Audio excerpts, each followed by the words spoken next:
welcome to Bonita's Kitchen and thank you for joining us. What I'm going to be making here today is a delicious batch of rhubarb and apricot jam. Now that rhubarb is in season and we got our apricots all in season, you know, this is a good time for us to start making this and put it away so we got it in the winter when we don't have access to all of this delicious fresh fruit. So right now I got some rhubarb that's freshly picked from my mom's garden. I got some apricots that I got at the market, and we're going to get started and I'll tell you as we go what we're going to be putting in this delicious jam. So what we're going to do first, we're going to cut up about four cups of rhubarb. You can cut up more if you wanted to make more. When we have already cleaned it, and I'm going to put it in 1-inch cubes, and then a nice sharp knife. I just sharpened this one. And you could leave the skins on. When I'm saying skins, is the outer lining. And this is a strawberry rhubarb. You can get them that is all green. They're bitter, but this one is got a little bit of a sweeter taste. So I'm going to cut out this, and then I'll tell you what's next. Mom's got a beautiful garden down there and lots of different shrubs, and that she used to have a lot of vegetables years ago. Her and Dad was local farmers. But this is one of the rhubarbs, and I mean, I'm after picking it twice already, and the more you pull them from the root, they will keep growing back. And that's what's so wonderful about rhubarb. Not a lot of people like rhubarb, but if you make different jams, you can get I got a nice relish on Bonita's Kitchen that you could make. I got a strawberry and rhubarb cobbler. There's so much that you can make, but this one is a viewer's request, and I also had a lady who told me that she would make this jam as well with dried apricots. So if you can't get the apricots in season or frozen apricots, go ahead and use the dried ones and they'll work just as perfect as well. Gauging how much you want in it, so you can go half and half, or you can go more apricot than rhubarb. That's entirely up to you. So I'm going to cut up again 4 cups of rhubarb, leaving the skins on, and then I'll put it into my boiler. Okay, so I think I got my last one that I need in there, even though I might end up putting those 2 in there as well. It means I got them. What you can also do, cut up your rhubarb like this and put it in some freezer baggies and keep them in the freezer, because maybe you might want to make this during the winter, or you might want to make a nice cobbler. And if you got it there, then you can just pull it out of your freezer and make it. So that's 4 cups, and I already put 2 in there. What I'm going to do now is cut up my apricots, and then we'll put all of this together and I'll show you as we go. I'll cut up these 2 as well. Okay, so now these are delicious, and like you said, they're very easy to bruise too. I already washed them and took any peels, any of the labels and that off it. I just got 6 here, but you can put, as like you said, as much as you like. I'm just going to cut it, leaving the skin on, because there's not much skin to these little apricots. So they pull off nice. If they're ripe good as well, just make sure the core is out of there and any black spots. Cut it in little pieces like that and toss it into a bowl, and then I'm going to continue cutting these. I got 6, but you can use 6, 8, or even 10 if you want to, because they're not very big. And then I'm going to show you what's next. So pretty much just cut it, you could take the stone out. Like I said, it's already washed and all of the labels and stuff taken off. I really don't know why they put a label on every apricot or every fruit that you got, because pretty much everybody knows that this is an apricot. You don't need a little label on it telling you. So cut it in little pieces like that, and then what I'm going to do now is add this to the boiler with our rhubarb. So we got 4 cups and a little bit more of the rhubarb cut up. And again, you can put as much as you like here, but if you want to double this, double the sugar. But in regards of the rhubarb and the apricots, it doesn't matter. Like if you got 6 or 8 or 10 of them or whatnot. This is 2 cups. I'm going to put it on in there with the rhubarb. I'm going to as well put in 2 cups of white sugar. Just top it in there like this. Sugar is your jam, so don't get alarmed about the amount of sugar. Actually, this is only a little bit compared to some jams. We're going to be putting in zest of a lemon, and you could eyeball it. You could put in a teaspoonful if you want to measure it, or you can just eyeball it and put in as much as you feel you'd like to add. And we're going to put in a zest of orange.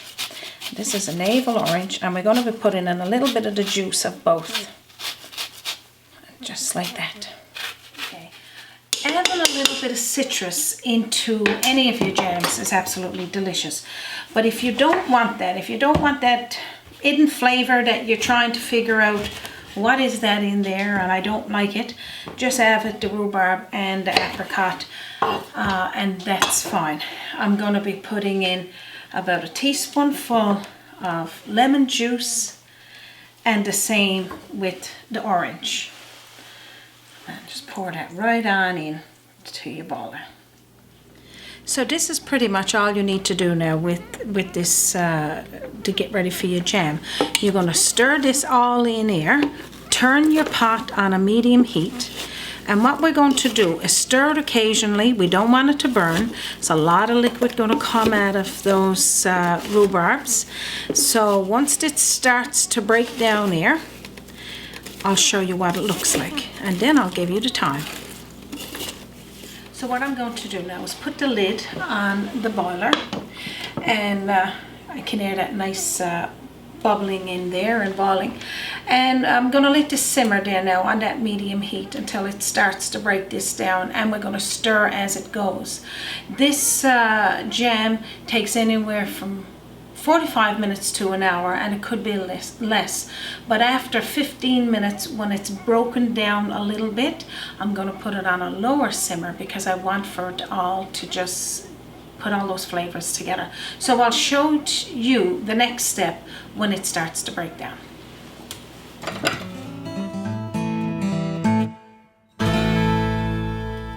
So now this is coming along absolutely amazing. Now it smells delicious, and I just had a little sip, and flavors is going in there really nice, all working together.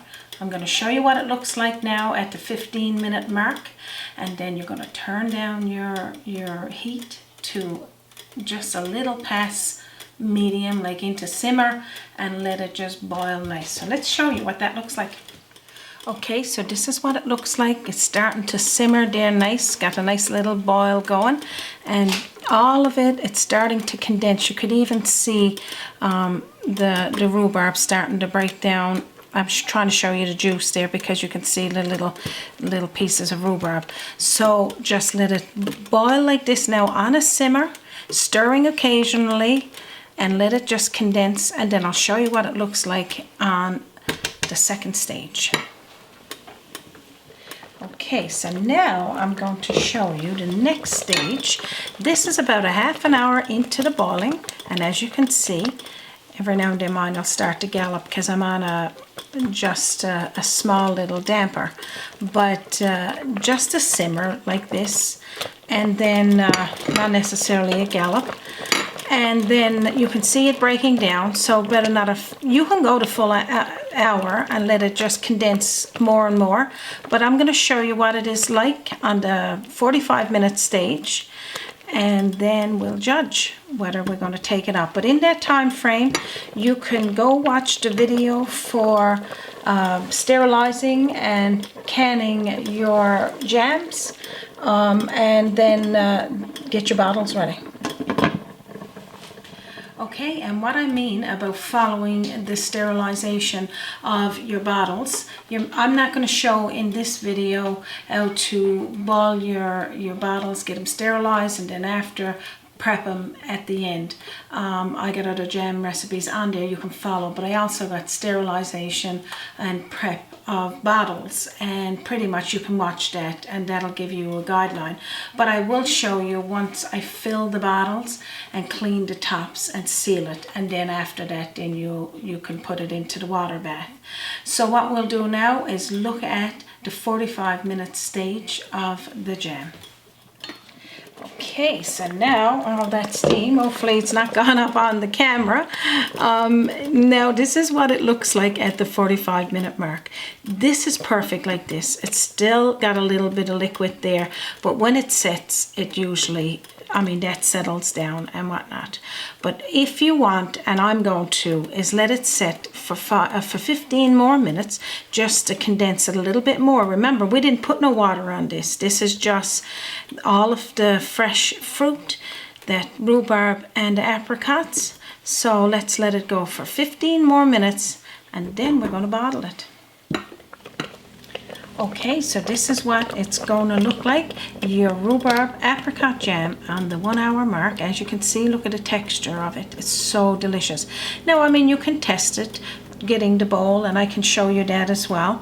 But when you get this texture and you put it into your mason jars and it cools down, it just got the right consistency. So I'm going to show you now what it's like scooped up. So I just had spoken to you about you can test it in a cold bowl. So you put a little bowl or a plate in the freezer, and then what you would do is just take up a little small bit of the jam and pour into the bowl. So you just pour it into the bowl like this, and then you let it sit there for just a couple of seconds or so. And then if it's not running in this bowl, I know that the bowl is cold, but this kind of indicates what your room temperature or in a cold storage area where you're going to be putting your jam. And pretty much that's what it's going to look like. So what we're going to do now is start bottling those mason jars, and I'm going to take a little bit up on some bread and let you have a look. Can't wait to have a taste. So pretty much now our mason jars are cleaned and sterilized. So I'm going to be just scooping up the jam into the mason jar. Now you can use one of these sifts, which sometimes they work and sometimes they don't. It'll just pour it down nicely so that it don't get around the edges. Me, I just scoop it on in, but this, you can get these at the store, I guess any kitchen store. But just pretty much scoop up your jam into the mason jar. You can clean off the rims after, and then I'll show you what's next. Okay, so you just pour it on into your mason jars, leaving about 1 inch from the top, and then we're going to clean around the rims because, like you said, we don't need no jam. So you keep it about that, and then you keep scooping them up. It'll give you a nice few bottles, this batch. I mean, if you make smaller bottles, that'll be perfect, because that way you could take out what you want and you can always give it as gifts. So just pour it on in, and then I'm going to put the tops on there. Okay, so that's pretty much all we got to do with that. Just going to put this little scoop back in here. So what we're going to do now is clean around the rims like this. These bottles have already been sterilized, and like I said, I'm not going to show that today because it'll be too long of a program for making the jam. You can go to the sterilization. Clean lid, sealing cap, and then your lid, and then screw these on tightly. Put it to the side to get ready to put into your boiler to get them sealed. So that's all I'm doing here now. It's just cleaning around the rims, making sure that there's no jam there, and putting the lids on. So what I'm going to do now is pull in my tray and have a little taste. My tea is getting cold. So after you've sealed up all of your jams and cleaned around the bottles, making sure that it's there's no jam on it, put it into your water bath, let it pop for 5 minutes, put it out on your counter to seal. And then follow that video, and it certainly tell you step by step to make sure it pops. I'm going to put a little bit of the jam, just look how delicious it looks, onto some fresh bread. And then I'm going to have a taste of this. Tell you what it tastes like.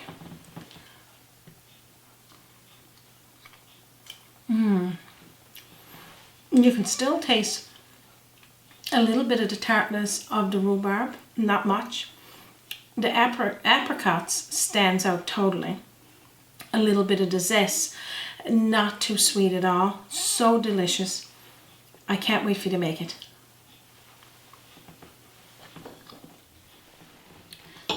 That was nice. So this is how quick and easy, simple it is to make homemade rhubarb and apricot jam.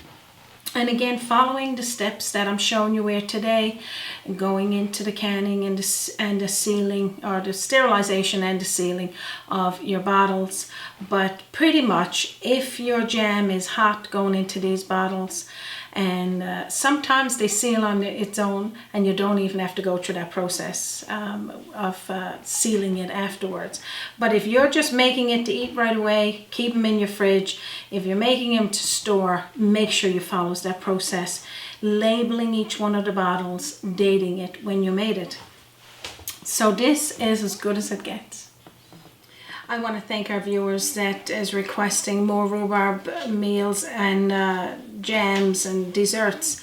You know what, I love rhubarb, and I know it's not for everybody, but you know, leaving it in your garden and letting it grow over and turn to seed is not the right way to do it. So if you enjoyed this video and you'd like to see more of our traditional, non-traditional and viewers' requests, please subscribe to our channel.